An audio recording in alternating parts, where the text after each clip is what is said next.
Confidently controversial. Confidently controversial. Confidently controversial. Good morning. Hello. Coming in hot today. Coming in? You're never coming in hot. You're always a little chilly. That's true. Hello, everyone, and welcome to Confidently Controversial. We shouldn't do that. No, let's do that again. I'm sad that it happened. Hello. You looked at me. You gave me a look like you were like, "Let's do it. Let's do it." I know. Let's think it up. For a moment, I was like, "Oh, let's see what this is like." Right now, we and know what it's like. Good. Not good. It's not good. It's not good. Hi, everybody. I'm Emily Paul, And I am Kimberly Tweed, and we are here on Confidently Controversial, the podcast that rewatches movies from our youth and decides if they are worth now. I don't know. That was the worst description. Will you describe? Are they worth now? Is this worth now? It not worth now. It not. Yeah, I'm not. I thought I was awake. Maybe I'm not. It's okay. Okay. We watch old movies that we loved when we were children, and we kind of just like look at them now and we're like, maybe that's why we're so messed up. Maybe it is. How are you doing? Before we get into the movie madness. Okay, let me think about this for a minute. Well, we're on a podcast, so let's not take too much time. Right, not too much dead air. No, that's what I'm asking for. I'm okay. I'm having a little bit of a broken brain weekend. Okay. But, I pulled it together. I got myself an activity. I saw your activity. I love it so much. Yeah. What is it? Can you describe it for the people? So I don't want to say what it's called because I feel like it's like the height of like I just feel like the oldest person in the world, but it's called diamond painting. You are the oldest person in the world. Diamond painting with diamonds. I know, but I woke up yesterday and I was just like kind of losing my mind a little bit, and my husband recognizes that sometimes, and he says, "Let's go." And so I went and I got a craft, and it's helping my brain a little bit. It's very cool. It's like you put these little dots of color onto almost looks like when I first saw it, I thought it might be a cross stitch pattern. Yeah. But it's like cross stitching with diamonds. There's like 1 million diamonds in this. Right. It's going to be worth a lot of money, guys. I'm just saying. It's very pretty. I really like it. And I asked him what she was going to do with it when it was done. Like, was she going to frame it or what? And she's like looked at me like I was the dumbest person in the world for asking this question. I was like, I don't know. I'm just going to roll it up and put it away. Right. I'm like, well, I'll take it. It's pretty. It's not art. It's just for my brain. But it looks pretty. Yeah, it looks pretty. Okay, well, I'm going to hang it on my wall. Okay, what do you think about that? I will give it to you for Christmas like 7 years from now when I finish it. Okay, great. Looking forward to it. Right, That'll why be are you mad at me about it? Why are you mad at me about it? Jeez Louise. God. I gotta tell you, so I brought my son with me today. He's chilling in the other room. Your middle son. My middle son, Anderson, came with me, and we went to the Starbucks as is per tradition. And we got, he got a hot chocolate, and then I got you and I both a coffee. Uh-huh. And the woman offered me, I said, "Oh, do you need a drink carrier?" Uh-huh. And I said, "No, I have a helper with me today." Uh-huh. And we were like, "Oh, yes, the helper." So then we get to your house, and we're gathering things, and I was like, "Oh, Anderson, like, can you carry a couple of these coffees up Sure. there?" And he was like, "Well, no, I got to carry my computer too, and I got to carry other stuff." And I was like, how are we going to get this stuff? And he just looks at me and goes, "I guess you should have asked for a drink carrier." I was like, gosh, you're getting beat up from all angles this morning. Yeah. I think it's funny. My oldest niece just turned 7, mm-hmm. and her birthday party was literally like 1 week ago, maybe? Yes, it was last week. And I saw her yesterday for the first time, and she has embraced a new personality. She's different now? Yes, and she told me that it's because she's 7, and she has to start acting her age. Oh, okay. And I was like, oh, someone maybe told you that? But I don't know. But it's very sassy. And it's very, it's very... Like sassy in like a not fun way? Like I don't like your 7-year-old personality. It's a little sassy in not a fun way. But it's definitely manufactured. Okay. And I would literally die if I wore that in public. I'd be so embarrassed. And it was funny to me, but also just, like, traumatizing. But then she, like, pretty easily snapped out of it. And later on was just, like, back to regular old. Like sweetie pie. Yeah. She is a sweetie pie. She is. She definitely is. So it was funny to me. I think she's trying some new things. You know, I remember doing the same stuff. And she wanted to get, she's like the girliest girl of all girls. Pink, purple, unicorns, rainbows, all of that stuff. Yes. She was like, maybe I don't want to wear so many rainbows anymore. Oh, she's sophisticated and, she was like, cool. I'm feeling like black clothes. And I was like, oh, okay. Oh, my goodness. What has she been watching? What has she been watching that she'll do a podcast about later on in her life? Right. Yeah, so it's pretty funny, but I found it amusing. I think it's hurting my sister's feelings, but... Well, your sister needs to hold on tight. My daughter is, how old is she? She's 12. And, yeah. It's a good time. It's a good time. It's definitely a good time. So anyway, let's talk about a new movie. All right, let's talk about it. So every week on the episodes, each of us take turns picking a movie. It was my pick, and I've gotten feedback from some people, mainly Kim, that mostly Kim, that the movies I choose are a little bit obscure. I can't help it. They're just movies that we watched a lot when I was a kid. It's true. So I took the note. Okay. And I thought, well, what's a movie that's maybe more on the popular side that we watched a lot when I was younger and was a big one in our family. So I chose this movie, and the other reason why I chose this was because it's kind of a topic that I've been wanting to explore on the podcast a little bit. All right. And I've been looking for my way into it. There's a few different movies that I kind of had floating out there that would touch upon this topic. Okay. But I thought that this is kind of the quintessential of all of those movies. Okay. So this movie came out in 1988. Nice. And it was rated R. Oh. Yes. But we watched it. I know we watched it. Mm-hmm. And it was directed by Barry Levinson, who's kind of a famous director. Yeah. He directed Wag the Dog, Diner, Bugsy, The Natural. Okay. Big time guy. He's still out there doing stuff this day. And it was written by a guy named Barry Morrow, who I'm going to talk a little bit about. The Barrys. Can I tell you, I did not even realize that. Like, literally wrote the names down, like, on top of each other. Right. Didn't even think about it. Okay. So, if I say to you this line, do you know what this is? Because I don't know that you, like, I've been thinking about this a lot. I don't know if you watched this movie. Okay. But I feel like I don't know that you could have escaped this movie, because it was just everywhere during this time. Okay. 97X. Bam! The future of rock and roll. Do you know what I'm talking about? No, you have a quizzical look on your face. I don't. If I say to you, Wapner, do you know what I'm talking about? Rain Man? Rain Man is the movie that we are going to watch today. Okay. So Rain Man starring Dustin Hoffman and Thomas J. Cruise. Is this our first Tom Cruise movie? This is our first Tom Cruise movie as well. Is this what you were trying to get into? A Tom Cruise movie? This isn't what I was trying to get into. What I was trying to get into is I feel like there's a lot of movies from our youth that explored people with intellectual disabilities in them.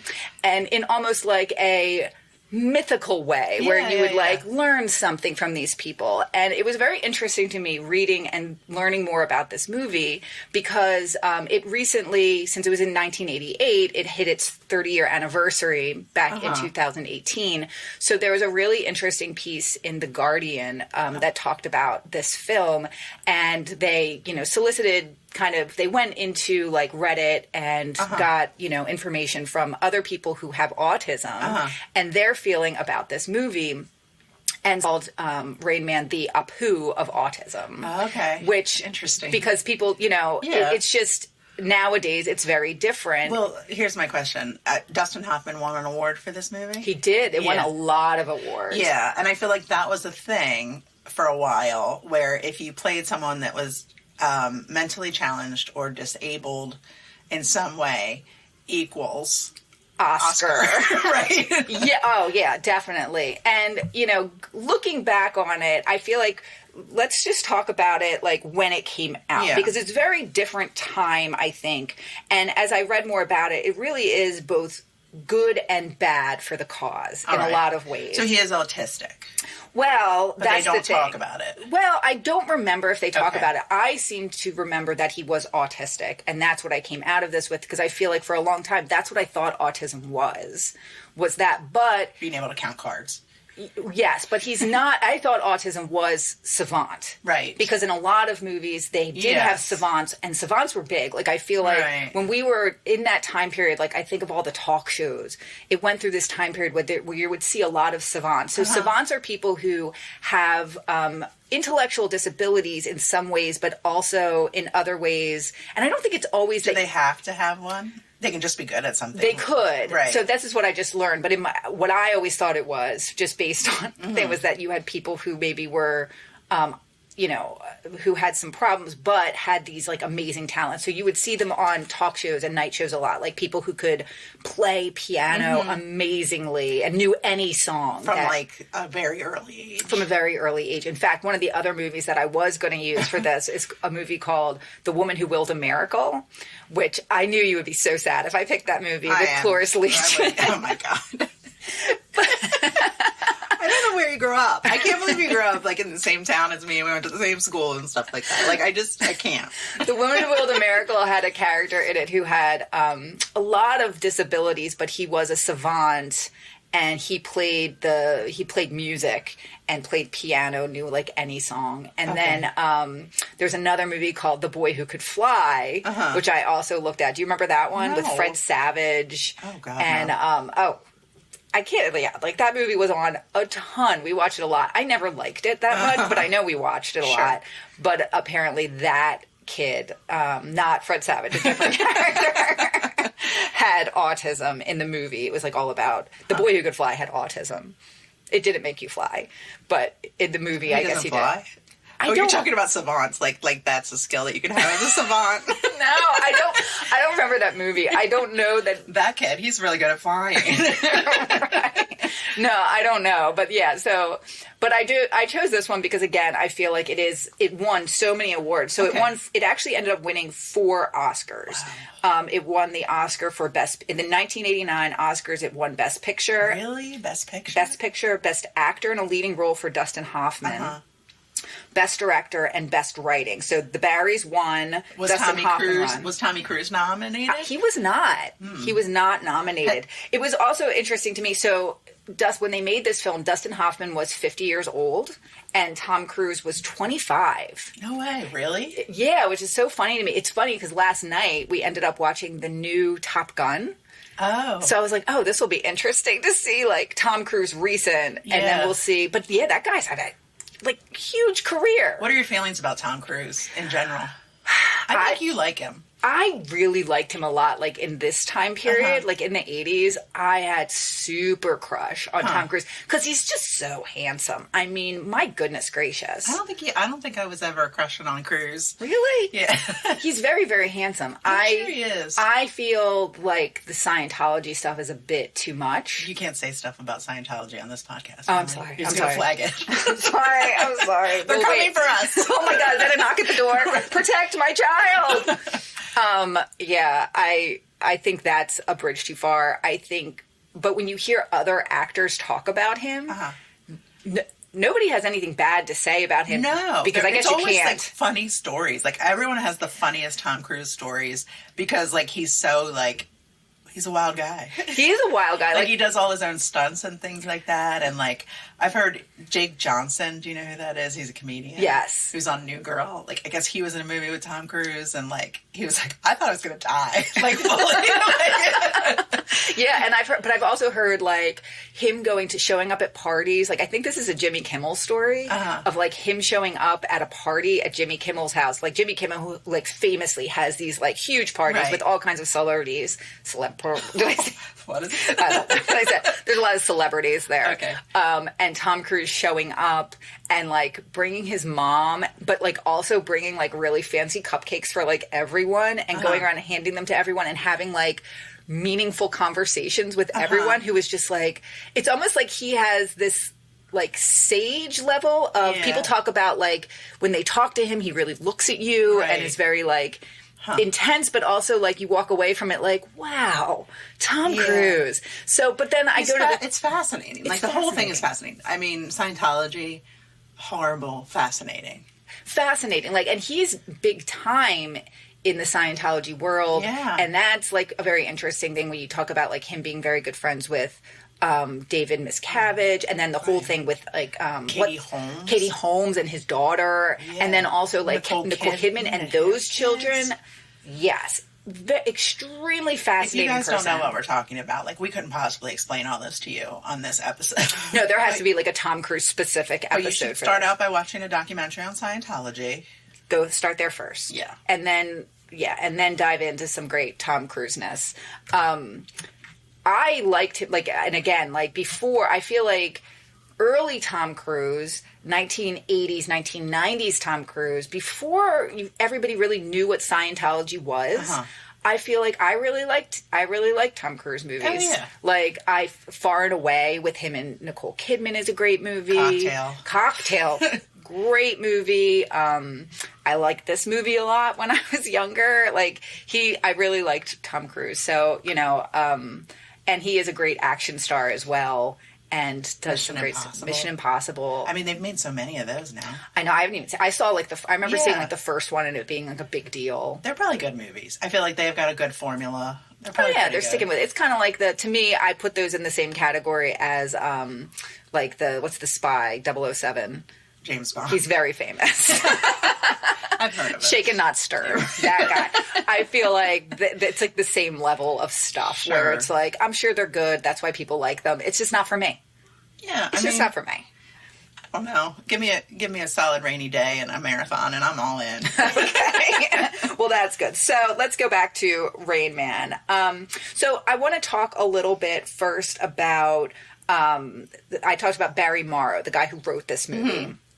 So Barry Morrow is kind of an interesting character, and I have to say that I wanted to not like him when I first started looking at it, because I was kind of like, so this movie was very famous, and then the other movie that he's very famous for is a movie called, it was a TV movie, I think, called Bill, it starred Dennis Quaid and Mickey Rooney. Okay. And it was based on a real life experience that he had with this gentleman named Bill Sackler.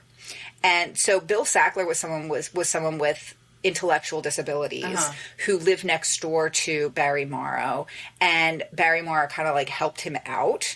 And that this movie Bill is kind of based on like, I guess the Mickey Rooney character is kind of based on Bill Sackler. And when he actually wrote Rain Man, it was based on in his mind when he wrote this, it was based on Bill Sackler, and it seemed to me like but then he met this guy named Kim Peek, who really is the inspiration for Rain Man. So Kim Peek is a savant. He's a mega savant, as they would call him, because he just knows all these facts. Definitely what you would think of when you thought of like a thing. He's somebody who would know like what the day of the week you were born. Like if you named a day of the week, he would say, on that day, all of these things happened. And like it was a Tuesday. He just knows all these things. And you have to understand, like back at this time, there was no internet. So like someone who could pull up these facts like real quickly. Like, they were the internet. They were the internet, exactly. But I was also thinking to myself, nobody could, like, who's spot checking this guy? We're just believing what this guy's saying. You got a librarian back there, like, flipping through some books. That's correct, sir. Kim Peeks gets it again. But I did watch, there's been a lot of documentaries about him, because he got a lot of fame because of this movie, and they talked about him a lot. Now, again, going back to Barry Morrow, I kind of looked at it like, well, is he stealing these people's stories, kind of utilizing them in a bad way? But it seems to me like Barry Morrow is very sincere in the work he does. He's like, to this day, he is very involved with the ARC. He is very involved with, just helping people with intellectual disabilities. And he actually took his Oscar, and they call his Oscar the most loved Oscar because he gave it to Kim Peek. Like he physically gave him his Oscar. So I guess Dustin Hoffman said to him, take this and do good things with it. So he take Kim Peek and his dad. I have to tell you that it's going to be a rough one. Cry. Doing the research for this movie, I cried several times. Oh gosh. You're like, I just looked over at you and you're just like welling up, buddy. Yeah, right.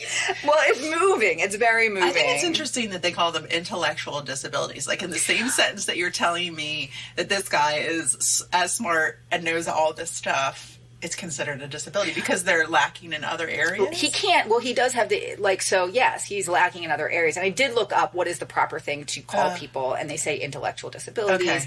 Now, the reason is because even though, he can't take care of himself because he actually had he doesn't have autism. I think they thought he had autism, but he doesn't. He has some other thing called they think he had something called FG syndrome. It sounds like he was born with brain damage and some sort of congenital defect that may have led to him being able to have more memory. But he, his dad had to take care of him for his whole life because he didn't have the fine motor skills to be able to brush his hair, take care of himself. So he definitely had other disabilities that were attached to it, for sure. But I do think that he was, Barry Morrow, very sincere in this and really did want to share this story. So, when when he wrote it, it was based on Kim Peek. Dustin Hoffman kind of based the character of Rayman off of, he said, a composite. So it was he did meet Kim Peek, but he also Temple Grandin's in there, other other people with autism. There was a Princeton football star named Kevin Guthrie who had an autistic brother, and he took video of his brother and his room, and Dustin Hoffman used that a lot. But but Dustin Hoffman really didn't think he was doing a good job with this character, and has one of the best quotes ever that I feel like I'm going to adopt in my life for when I think I'm not doing a good job, and it's I got to deliver it well. I got to deliver it well. Okay. I got to deliver it good. Okay. Get Richard Dreyfuss. Get somebody, Barry, because this is the worst work of my life. Aw. Get Richard Dreyfuss. Get Richard Dreyfuss. Get somebody. This is the worst work of my life. I like it. Yes. So let's go back to the controversy of this. So, Rain Man is an autistic savant. Yes. That's what he is. But not everyone with autism is a savant. Right? And I think that a lot of people thought that they were. That it was the same thing. But, Do all savants have autism? I don't think so. They say that, they say it's rare, but then they also say that it's 1 in 10 people with autism has savant. They're not always mega savants, but they are savants. So to me, that doesn't sound that rare that you could be some sort of savant with autism. So I don't know. 1 in 10, I don't know. But I guess it's rare. I don't know. So it's very, there's definitely criticism today for this movie of having non-disabled actors playing roles. Right. And there, even at the time, there were people saying, I don't know why you didn't have someone who had autism actually play this role.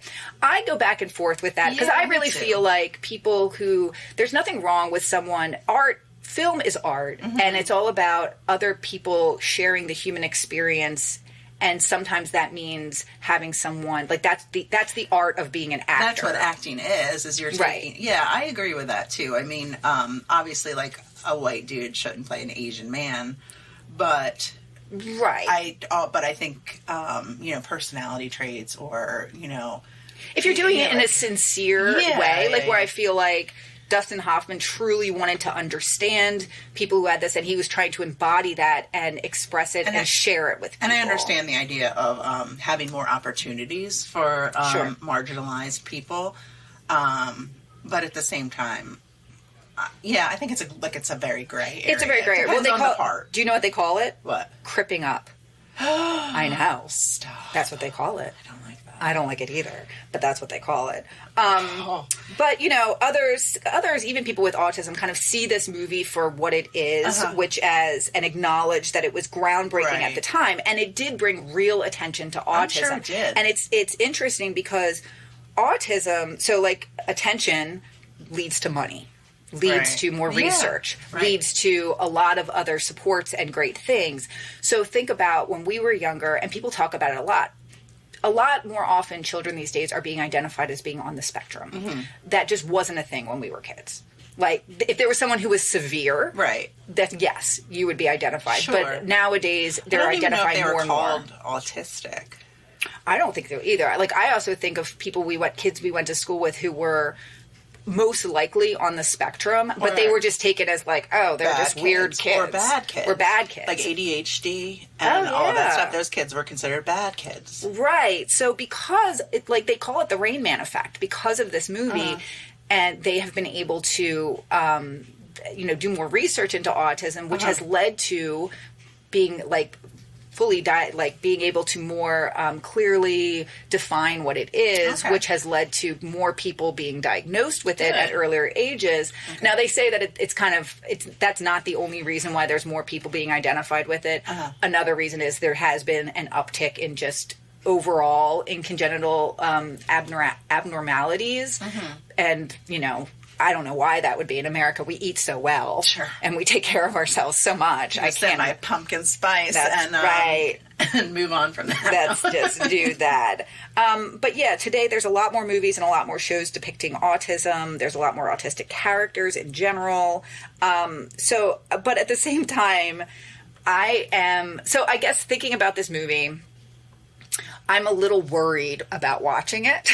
I am too. I think, especially the way you got all sad a little while ago. Oh yeah, Have you seen this movie? I don't know. I think I might have. Like I know I've seen parts of it. I can't imagine you could have escaped this movie. No. I feel like I've seen parts of it. I don't know if I've seen the whole thing, but I remember a lot of it. Like I remember their gray suits and them being on an escalator, and there's counting cards. Yeah. And he's like real mad. He has to take care of his brother. He's like upset by it, right? He's grumpy. Yeah, for sure. I think I remember watching this movie and it being very moving when I was younger and crying. Oh, good. Yes. So maybe that's why you avoided it. That was my thought with it, that you maybe didn't see it, because it is a tearjerker. But I don't think at the time it was really touted as a movie that was sad or selling something or teaching a lesson or anything like that. I don't feel like it was billed that way. It was kind of it's a comedy drama. Yeah. So it's a road movie. They go on a road trip. Right. It's a road trip movie, essentially. A road movie. It is. It's a road trip movie. They're road dogs. Yeah. But yeah, I'm worried it's going to be a little bit about the stereotype stuff. I'm worried it's going to be a little bit corny. And I'm worried that it's just going to feel a little icky. Are you worried you're going to be too attracted to Tom Cruise to concentrate? I might be. I mean, this might be peak. I don't know if this is. When did Tom Cruise peak? Has he peaked? Right. I mean, I saw him Top Gun yesterday. That peepaw is looking pretty good. I mean, I'm going to say it. Right. So let's go watch this movie, and then let's come back and talk about it. Great. Confidently controversial. All right, guys, we're really excited because we have to tell you about Blue Wire Media. Woo! Blue Wire is an award-winning, full-service marketing agency and production company that helps businesses succeed. How do they do that, Kim? How? They do that with videos, photos, websites, social media production stuff. They do consulting, design. These guys are full service for all of your marketing needs. Yes, and I can tell you personally, firsthand, that I have worked with Mr. Steven Aceto, who is the owner, operator, business creator, extraordinaire, all of those things, of Blue Wire Media. And he's just one of my favorite people to work with because he's a really creative person, and he's always taken every project that we've worked on to the next level. So go check out Blue Wire Media at bluewiremedia.com/cc and learn more about all the great things that Blue Wire can do for you. Do it. Confidently controversial. Okay. Okay. We just watched that movie. That movie. That movie. What about it? Oh, I don't know. I know. I thought going into it, I was really expecting it to be like very moving, and it was. Like, it had its moments. Yeah. I think the problem with it, Tom Cruise. yeah, like, he was Awful. not just unlikable, because I don't think you're supposed to like him. Right. And in all the things, like, I read, and in my recollection of it, it was like, yeah, he was, like, a bit of a jerk, and he, you know, cared more about his business and was very focused on that. The money. Like, yes. And then the whole movie's supposed to be his growth. And, like, that's supposed to be the arc of it. But he really, until the very last scene with his brother, you don't feel that. Well, I don't feel like maybe see his redemption. Like, are we supposed to think, like, when he turns off the smoke alarm, that's his, like, he's gotten better? It's just like, no, that's uncomfortable for him as well. He needs to turn it off. But I just feel like they start off, like, if you're looking at it like an arc, right, of his character, it's like he starts at such an amped up level of asshole. Oh, yeah. Like, asshole to, like, the degree where, like, you and I were saying, watching it, it was difficult to watch. Yeah, very difficult to watch. And there were certain parts where I was just like, oh my God, he's going to beat him. Yeah, he's abusive. And, like, not in, like, there's a couple moments where he grabs him. Yeah, well, and Raymond writes it down in his book. Yeah, so that he was severely injured. Right. And I agree with him. And I think he, as we said when we watched it, he needs to document this for the courts. Yes. But he's not just verbally abusive to him, where it's like, has literally no even iota of understanding for the fact that his brother is disabled. Yeah, differently abled, yes, whatever. Yeah, right. Like, but there's no, like, and I could understand perhaps, I mean, he did just learn that he has a brother. And his dad just died, and he's emotional. But at the same time, like, I would understand maybe 1-2 days, you're just like, I don't understand his illness.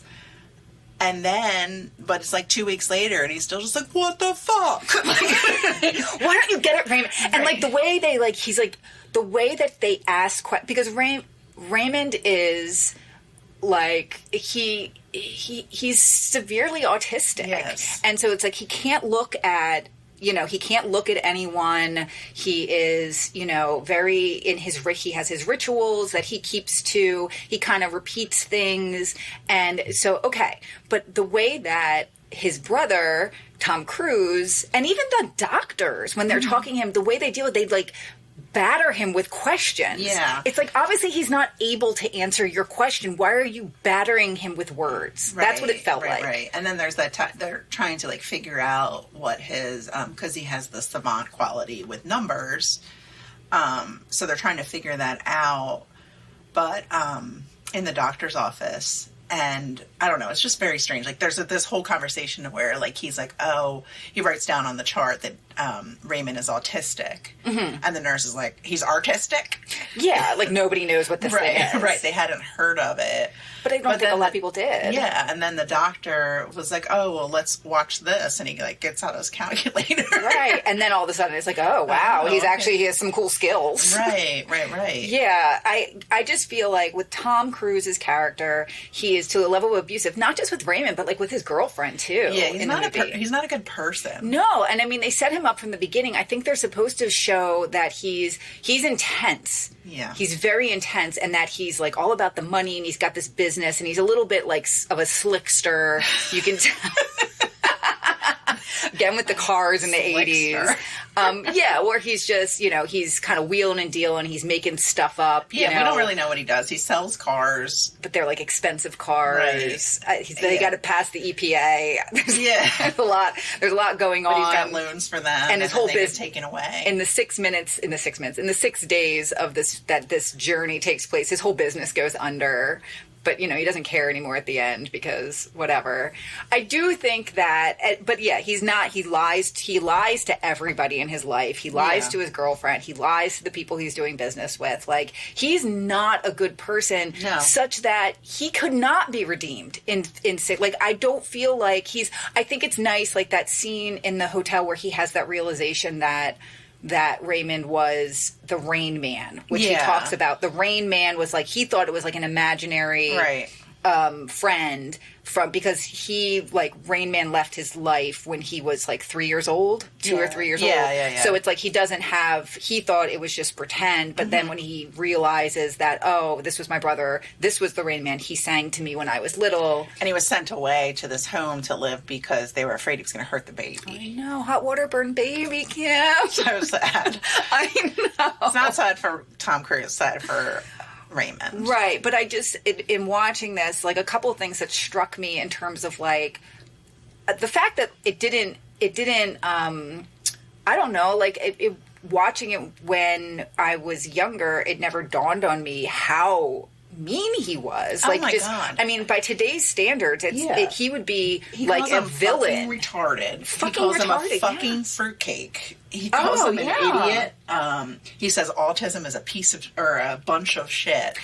Right. And I think, like, when I read that one article, the person who wrote it actually, I believe, had a child who was autistic, is like a parent. So, like, that's why they were kind of interested in the topic. And, like, I remember them saying that it is frustrating. Yes. When you're dealing with someone who has disabilities like that, and you just want it to be better. And I can imagine that it is extremely frustrating. I'm sure. But they start off with him as just such a jerk that frustration just doesn't read as, oh, I'm frustrated because anyone would be frustrated in this situation. It reads more as, I'm frustrated because I'm a jerk. Yeah. And everything frustrates me. Right. Even the nice things in life frustrate me. Well, I think it's interesting too, like, towards the end of the movie, there's, like, kind of this, like, will Charlie, Tom Cruise's character, get custody of Raymond, Dustin Hoffman's character, because that's the point of this, is for him to get custody of his brother. But then you're almost like, he shouldn't have custody of his brother, because I don't think he can provide to him, like, what happens when he goes back to work, or like I don't know that he can provide to him a safe home. Well, yeah, he would have to have, like, caretakers come into the home, which I guess possible if he really wanted that to happen. It sounds like he's got some means to him, like he could maybe make it happen. Maybe his business. But he also had to under. He had to pawn his Rolex so they could buy those matching suits. So then we'll get to that. So they could gamble in Vegas. Yeah, I think that's very true. I did read in researching this that the original ending was that he was going to get custody of him, but then it was kind of like they realized that, and I think Tom Cruise even said, no, I shouldn't get, like, that's not a good arc for this, and that shouldn't be what the ending is. Yeah, like, you're a little sad that he doesn't get it, but not as sad as I feel like you could have been if they had formed more of a bond and if their relationship was better between the two of them. Yeah, I mean, they had good moments, like the part with the pancakes at the end when Charlie Babbitt makes a joke. Sure. That's good. There's some good moments. And when he starts calling him my man. And when he teaches him to dance, which I forgot about that part, which was, it was touching. It was definitely touching. But what also struck me was that, so they get to the end and the whole thing is leading to, there's going to be a hearing, or they're figuring out who's going to get custody. And they're figuring out who's going to get custody of him. The way that the doctors, so there's like a meeting with there's like a psychiatrist, like a third-party psychiatrist, the doctor who takes care of him at the home that he's been in for the past 20 years, and then there's Tom Cruise and Dustin Hoffman, and all together. And the way the doctors even talk to Raymond, and the way they talk, they say they talk about him like he's not there, and they talk about him in, I just feel like they're even kind of abusive with the way they're questioning him, and they just seem to, I don't know, not be very, they're understanding, I think, the fact that he has a lot of needs, but I think the Tom Cruise character is making good points where they're like, no, he's capable of a lot. Yeah. And he could have a lot more than maybe what you're saying he could have. I mean, so I do think that part is nice. Yeah. But I also feel like there's this, like the Susanna character, who's Tom Cruise's girlfriend, and Charlie, Tom Cruise's character. I think both of them feel like they're doing him a favor by pressuring him to be in these new situations and, like, opening up to this new stuff. Like, I feel like they're like, we're doing this good stuff for him, and a lot of times he doesn't respond to it positively. It's not a good thing for him to be. No, and I think it's somewhere in the middle, because I think he needs a structured setting. He needs a safe and stable environment to be in. Charlie Babbitt probably can't provide that to him. Right. But the institution is also, like they say in that meeting, those doctors say, he's not capable of having a relationship with you. And that's just not, I would assume that anybody who has someone in their lives who is autistic, even severely autistic, that is not true. Well, you see the relationship that he makes, because in the beginning of the movie, when he's living at Wallington or Worthington or whatever it's called, there's a gentleman there that works with him, and his name is Vern. My main man. And he calls him my main man, Vern, and he like spells his name. And it's very clear that they've built a relationship where Raymond trusts Vern completely and knows that he's safe with him, and that man will protect him from everything that's going on. And then you see that develop with Charlie at the end. He calls him my main man, Charlie, and spells out his name. And I didn't know. I got a little. So when they put their heads together at the end. So you do see that relationship develop, and so it's not true. But I wonder, it just made me think a lot about the way the doctors talked about him. Just made me think a lot about, and even the way Tom Cruise was towards him. There's a part in the movie where Raymond is crossing the street, and then it says "Don't walk," so he just stops walking in the middle of the street, and like all these people are just like, "What's wrong with you?" Right. And it just made me think back on, again, going back to that time, and this is things we watched at that time. How did people think about people with mental whatever we call it now?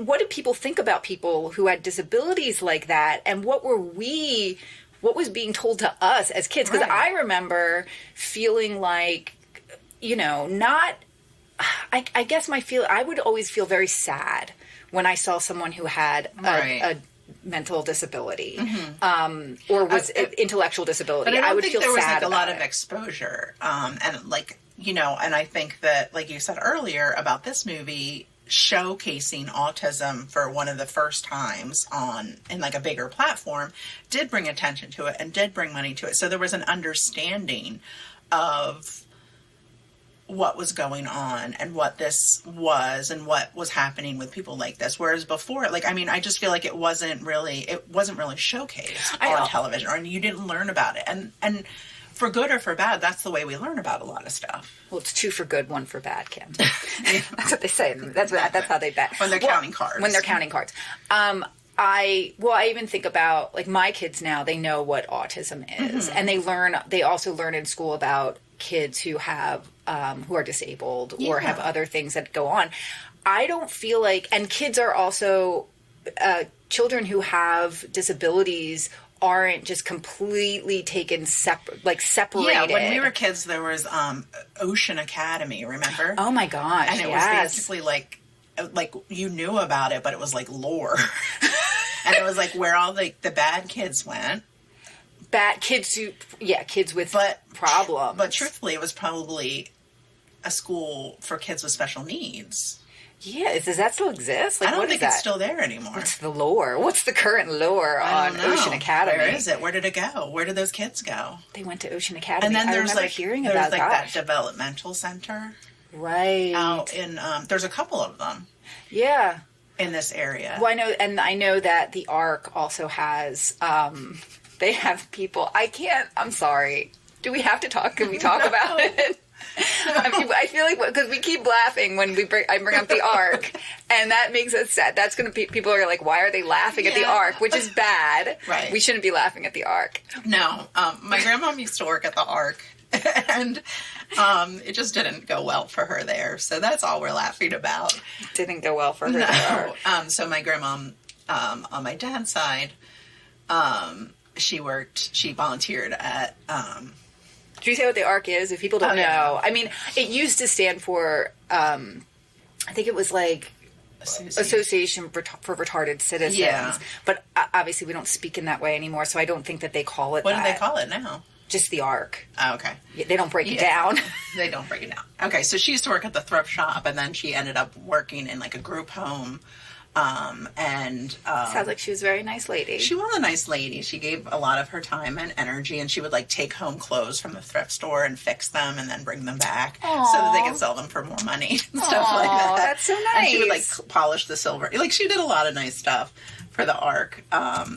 And then when she worked at the group home, there was a situation where like a fire alarm or something went off. And gosh, it's just like this movie. Just like the movie. And one of the citizens got scared. Oh. Yeah. Oh. And they hurt her. Yeah. So, I mean, and that's, it happens. It's something that happened and, Well, so. you look at, but you look at this and by us laughing, we're not laughing because we're laughing. The reason we're laughing is we're so uncomfortable with everything that we have to laugh. Yeah. So, yes, because we're bad people. We're sorry. But, I think that speaks to it, though, from when we were younger. It's just we weren't taught to deal with this stuff, obviously. Not very well. We're like Tom Cruise. We weren't taught to deal with this stuff. And so now we're like this, and we're sorry about it. Yeah. But I think it's interesting, like nowadays, that word retarded is not something that... Yeah. But I also think it's like when we were younger... It wasn't used... Like, Tom Cruise uses it in the mean way. Right. He says, you're... R word to somebody, and it's to Dustin Hoffman, and it's really mean. But I feel like when we were younger, it's more used as like, it's not used as being mean to an individual. It just has come to mean like, this is stupid, which is still... Yeah, which isn't the best. Which isn't the best. Okay, maybe I'm wrong. I don't know. But I think that is still the clinical name for somebody who has disabilities. I don't know. I don't know. But I think it definitely made me think a lot about that and how it probably was a different time. And in that article I read, it really, people were treated so much differently in the 80s. And just the fact that they didn't even know what autism was. Right. You do have to kind of look at this movie through that lens of, maybe it's not perfect from today's standards. Sure. But for that time, I agree. I agree that it was good that it brought this information to a greater audience. Like, it obviously won an Oscar and everything like that. I don't know that it handled it in the best way because, irregardless of the time period, because that dude's just angry. No, well, but also beyond just the Tom Cruise being like that character just being unwatchable, right? And like even as watching it, I couldn't even enjoy how handsome Tom Cruise was because he was just he had his old teeth. Aww, poor Tom Cruise and his teeth. That's probably why he got to Scientology. He's like, my teeth aren't good, right? And they fixed it for him, and then it was just spiral. He was like, Xenu. But like some other things that kind of jumped out at me that were just like, I don't know, just didn't sit, felt weird. And like there was a scene early on when they first take Raymond and they're in a hotel room and it's like Tom Cruise is with his girlfriend in one room of the hotel and then Raymond is in another, and they wake up in the middle of the night because they're having sex.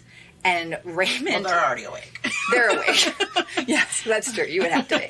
They're awake, having sex, and Raymond's in the other room and he kind of like wanders into the room, which is like... I don't know what they're trying to show with that, just that, like, life's hard with Raymond around. Right. I don't know. They're not used to it. Yeah. I don't know. It was just very weird. I don't know. There was a whole thing with Raymond at the, when they're at the casino where he meets I'm guessing a sex worker. Yeah, they allude to the fact that she is. Right. And, and then... I gotta say, the thing I love about that part is he says, she's very sparkly. Like a holiday. Like a holiday. I know. I wish someone talked about me like that. I'll talk about you like that now. Like a holiday. Like sparkly. Arbor Day. Well, I feel like we use... Like, there's a lot of lines from there that I know we say a lot. And it's funny, this movie makes me think of my brother-in-law, Scott, because I feel like Scott quotes this movie a lot. Oh, really? Yes. Huh. I don't know, but I know she's sparkly like a holiday is what we say a lot. Okay. Like, I forget the other one. Kmart sucks. Do you say Kmart sucks. We don't say that, but that part's great too. Fart. I don't mind it. Yeah. So they're in like a little tiny phone booth and Raymond's freaking out because he's like, it's too crowded in here. It's too crowded in here. And then he's like, fart. And then Tom Cruise's character is like, did you fart? How can you even stand it? And Raymond's just like, I don't mind it.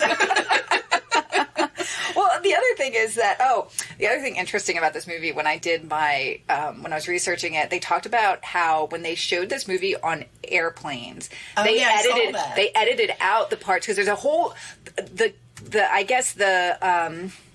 would say, one of the major plot points in this, the thing that gets them on the road together, is that Raymond won't fly on specific airlines because he's afraid. So he starts rattling off, like, Tom Cruise is like, well, what if we'll fly American? And he's like, well, no, there was a crash in 1975 with American. He's like, well, what about Delta? And he's like, well, there was a crash on this state. 123 casualties. Right. Like, he's like naming all this stuff. So and then he says Qantas, they'll fly Qantas. And apparently Qantas, it's still true that, like, their major jetliners have never had a crash. So go Qantas. Good job. But they when they showed it on the airlines, they edited out that full part. Yeah, I saw that. That's pretty funny. And they even said, like, when they were making the movie, they, like, the airlines and stuff, or I forget, they were saying, no, you shouldn't have that in there. That's going to hurt the movie, yada yada. And they were like, yeah, but you need it to get him to not get on the plane. Otherwise, why wouldn't they just fly? Right. So, sure. But I thought the other part I wrote down about that, and there's other points of this in the movie, is in the airline, and, like, when they're at a restaurant and they're, like, out in public, and Tom Cruise is fully yelling at his, like, disabled brother in the middle of, where there's other people and everything. And I do feel like in the 80s, there was a lot more of yelling at your children. Yelling in public. And yelling at things that were making you upset in public. Yeah. Which was often scary. Yeah. To see other people yelling at people. Yeah. I mean, I think people still yell at their kids in public. You ever go to Walmart? Yeah, but, like, really yell? I don't know that I've heard someone, like, really lay into a kid or, like, spank a kid in public. We were at a playground recently, and there was this little girl, and she was, like, fully running away from, I assume it was her dad. Okay, hopefully. Hopefully. No, I paid attention to it for that, because she did not want to go with this gentleman. And I was like, why doesn't she want to go with him? So it attracted my attention. But she took off. And, like, it was, like, one of those playgrounds that had a big field. And she took off, like, way far and, like, started to try to climb a fence. Oh, my gosh. What did that man do to her? And the guy was a little, like, he was more of a, like, a grampy. And he was yelling in public. But she seemed to definitely know him. So I paid attention. Okay. Yeah, it's very difficult. You don't want to lose it. And even at home, even when it's not in public, it's like, I mean, I say this now. I do yell at my kids every once in a while. I mean, they push sometimes. They make it happen. Push your buttons. They push my buttons. They make it happen. But yeah, it was very. It was a little difficult to watch, and it just seemed like people in the 80s were just completely not understanding of people with disabilities at all. All right, let's talk about the biggest thing about this movie. So everyone remembers the iconic scene where they go to Vegas, right? Yes. And it's like so well known, whether you've seen the movie or not seen the movie. It's parodied in other things. Yeah, it's been in so many things. The two of them coming down the escalator, for some reason, wearing matching suits. Why? Because they have them made. Yeah, custom. Yeah. And why are they making custom suits? Tom Cruise is not good with his money. He's not. But why are they wearing matching suits? Like you see it at first, you're like, oh, cool. And then you're just like, wait, what?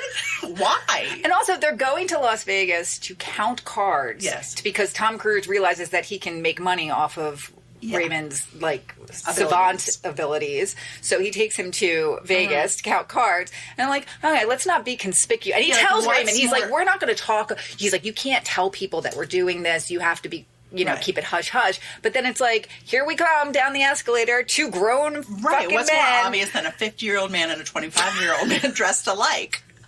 I know, imagine seeing that in real life. You'd be like, what's going on? Are they at a wedding? Like... They must have just come from a wedding.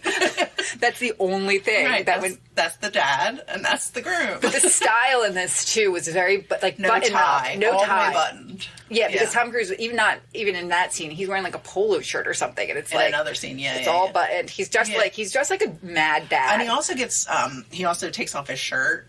And it's not the Tom Cruise we know.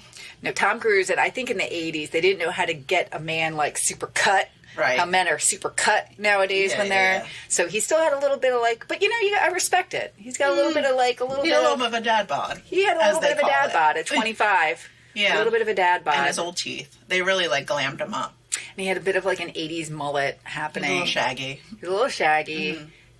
He wasn't at his hottest, I would say. I don't know. Maybe we got to do some more research into Tom Cruise and his... Yeah. Oh, and really quickly, too, we also have to talk about the fact that the girlfriend... Oh, gosh, the girlfriend. Kisses Raymond. She's like, oh, did you ever have a kiss? Yeah, I wrote on my notes, I wrote kiss. Why? Like, why did they have to do that? I wrote, Susanna, kiss him? Question mark. Well, I remember that actress, and like you said, she was in Hot Shots. Yeah. She has a very thick Italian accent. Yeah. She's very beautiful. She is. She has lovely eyes. Yeah, she is. She's beautiful. Good style. And I think it's supposed to be that her character is just very free. It almost makes you wonder, why is she dating Tom Cruise? Because Tom Cruise is she's like the humanity. She's the humanity, yes, for sure. She's telling him constantly, she's like, I don't like the way you're treating him. She leaves at one point. Like, he makes her sit in the car at his dad's funeral. Yeah. And it's a weird relationship, and she's deserves better.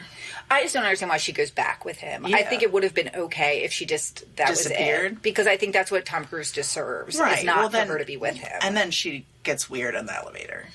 She gets weird, and it's like, because the whole reason they're in the elevator is that when Raymond was talking to the sparkly like a holiday prostitute or sex worker in the bar, she realizes kind of quickly that there's something wrong. Yeah, and she leaves. And she says, he's like, well, when's our date? Because that's what she's saying, like, you want a date. Yeah. And she's like, oh, 10 o'clock. So Raymond locks into the fact that I have a date with this woman at 10 o'clock. So he goes downstairs and Tom Cruise kind of fully knows that she's not going to be there. Right.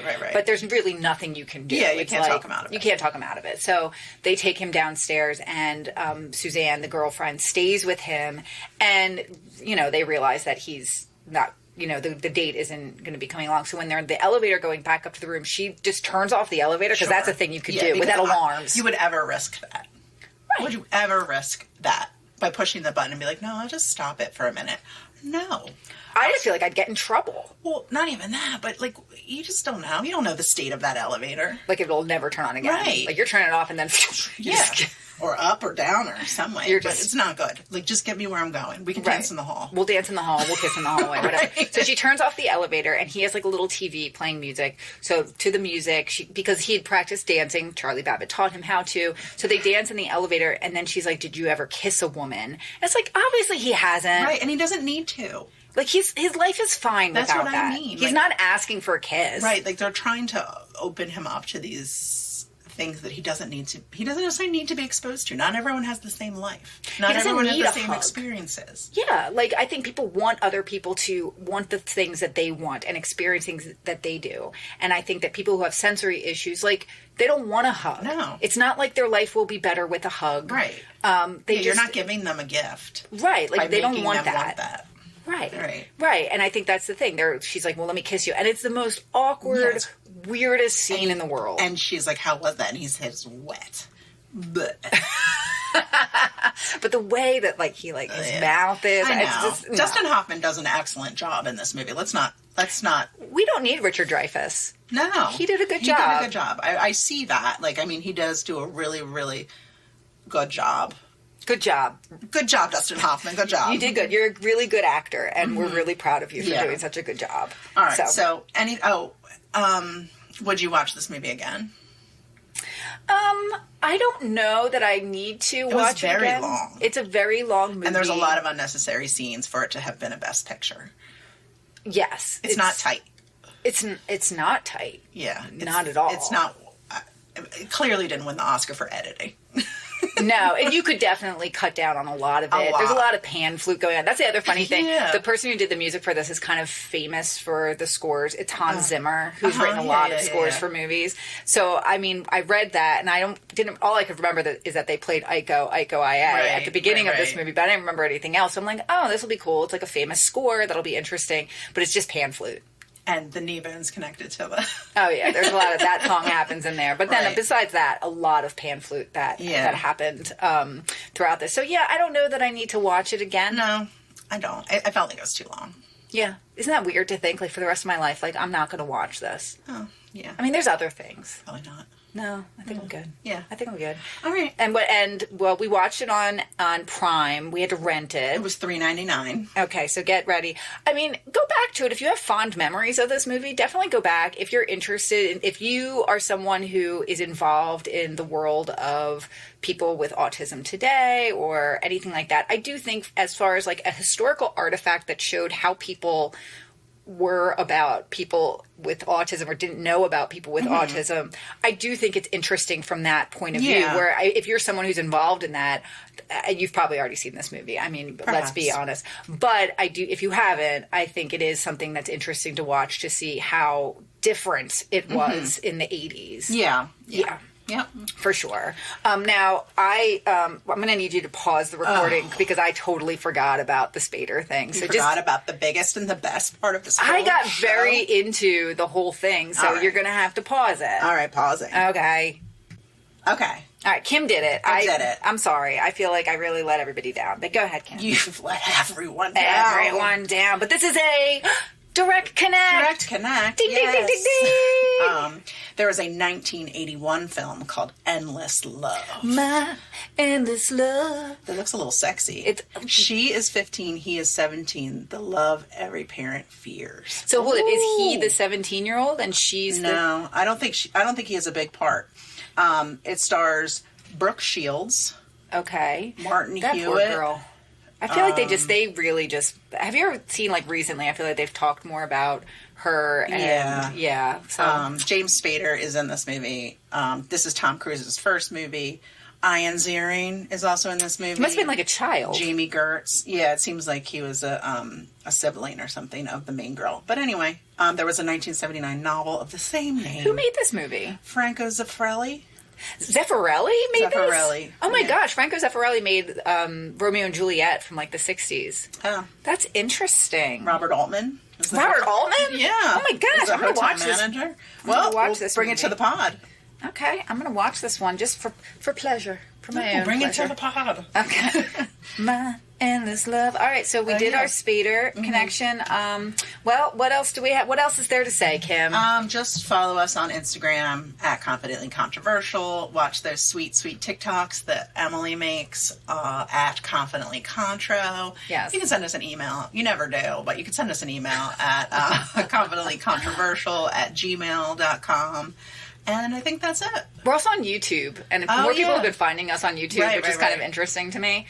But yeah, we're on YouTube, Confidently Controversial. All of our podcasts are there, along with all of our TikTok videos as well are put on there. So you can check us out there. You obviously, if you're listening to us, you found us.